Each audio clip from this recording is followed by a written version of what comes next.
নারীকে বাদ দিয়ে দেশে গণতন্ত্র ঘটবে না বলে মন্তব্য করেছেন মহিলা ও শিশু বিষয়ক উপদেষ্টা শারমিন এস মুর্শিদ।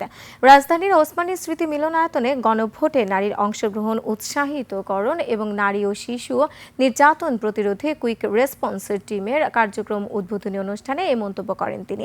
এ সময় উপদেষ্টা আরও বলেন, আমাদের সংগ্রাম নারীদের দেশ গড়ার নেতৃত্বে দেখার। অনুষ্ঠানে গণভোটে হা এর পক্ষে ভিডিও প্রদর্শনী, নৃত্য পরিবেশন ও পথনাটক মঞ্চায়ন করা হয়।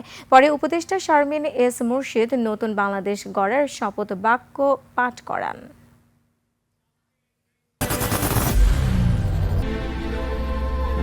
I am Ox.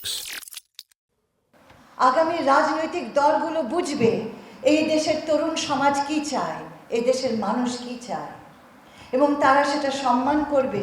সেদিকে তারা আমাদের সহযোগিতার হাত বাড়িয়ে দেবে। গণতন্ত্র, অংশগ্রহণ, নারীর অধিকার, আমার অফিস থেকে বারবার বলা হচ্ছে প্রায় 50% না, প্রায় 50% নয়, নারী হচ্ছে 52%। এবং নারীকে বাদ দিয়ে গণতন্ত্র এই দেশে ঘটবে না।